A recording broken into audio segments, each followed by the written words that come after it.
What if I told you that 10 minutes, not an hour at the gym, not a diet change, not a single supplement, just 10 minutes after you eat could lower your blood sugar, protect your heart, improve your sleep, reduce your belly fat, and add years to your life? You'd probably think that sounds too simple to be true. But the research behind this is some of the most consistent, most replicated science in all of senior health, and almost nobody is doing it. I'm talking about a 10-minute walk after your meals. Not a power walk, not a jog, a gentle, comfortable stroll. And in this video, I'm going to show you exactly what it does inside your body, because once you understand the mechanism, you will never want to sit on the couch after dinner again. To understand why this works so well, you need to understand what happens inside your body in the 30 to 60 minutes after you eat a meal. When food enters your stomach and gets broken down, glucose, sugar, floods into your bloodstream. Your pancreas responds by releasing insulin, whose job is to move that glucose out of the blood and into your cells, where it can be used as energy. In a young, healthy body, this process is fast and efficient. Blood sugar rises, insulin manages it, blood sugar comes back down, clean and smooth. But after 60, this system slows down significantly. Your cells become less sensitive to insulin, a condition called insulin resistance. So blood sugar stays elevated for longer after every single meal. And chronically elevated post-meal blood sugar is one of the most damaging things that happens in the aging body. It damages the lining of your blood vessels. It accelerates inflammation throughout your body. It forces your pancreas to pump out more and more insulin until it eventually starts to burn out. And it directly feeds the storage of fat, specifically the dangerous visceral fat around your organs. This is happening to millions of seniors after every single meal, and most of them are sitting on the sofa watching television while it happens. Now here is where the 10-minute walk becomes remarkable. When you start walking, even at a gentle pace, your leg muscles immediately begin absorbing glucose directly from your bloodstream, not through insulin, not through the normal pathway, directly. Muscle contraction activates a transporter protein called GLUT4. This transporter acts like a door in your muscle cells that opens specifically during movement and pulls glucose in regardless of insulin levels. Your muscles essentially become a glucose sink, draining excess sugar from your blood automatically while you walk. A study published in the journal Diabetologia compared 3 groups of people: those who took a 30-minute walk once a day, those who sat after meals, and those who took 3 10-minute walks after each meal. The result? The 3 short walks reduced post-meal blood sugar spikes by 12% more than the single 30-minute walk. 3 10-minute walks beat one 30-minute walk. The timing right after eating is everything.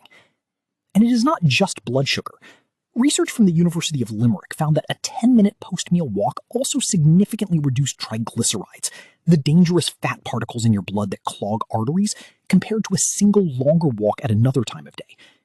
Your heart, your arteries, your blood sugar, all improving simultaneously from a 10-minute stroll. Blood sugar is just the beginning.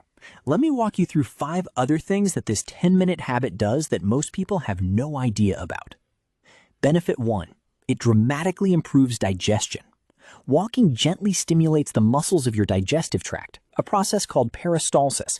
This moves food through your stomach and intestines more efficiently, reducing bloating, gas, acid reflux, and that heavy, uncomfortable feeling after eating. Seniors who walk after meals report significantly less digestive discomfort within days of starting the habit.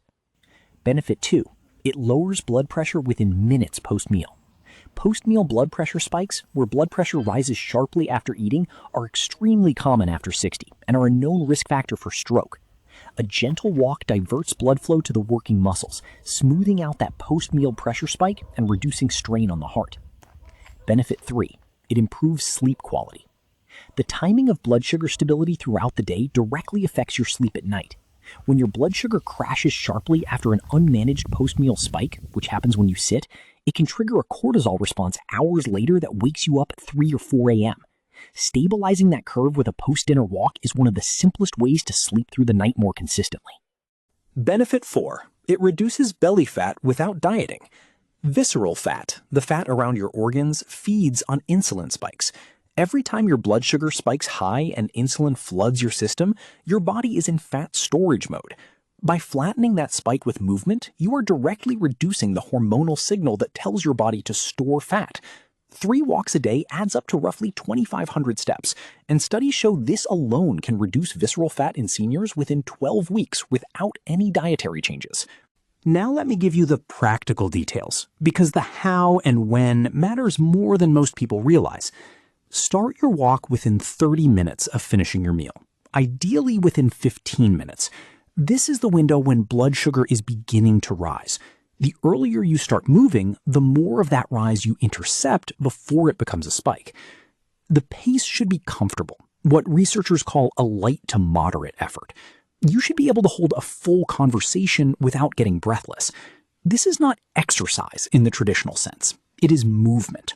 There is a difference, and the research supports gentle movement just as strongly as brisk walking for this specific purpose. The most impactful meal to walk after is dinner. Because post-dinner blood sugar spikes tend to be the highest, they occur right before your overnight fast, and they most directly affect your sleep quality and your overnight fat burning. If you can only do 1 walk per day, make it the after-dinner walk. If you have joint pain or mobility limitations, which is very common after 60, even a slow 5-minute walk around the house or down the hallway activates enough muscle contraction to start the GLUT4 response. Indoors is absolutely fine. The movement is what matters, not the location.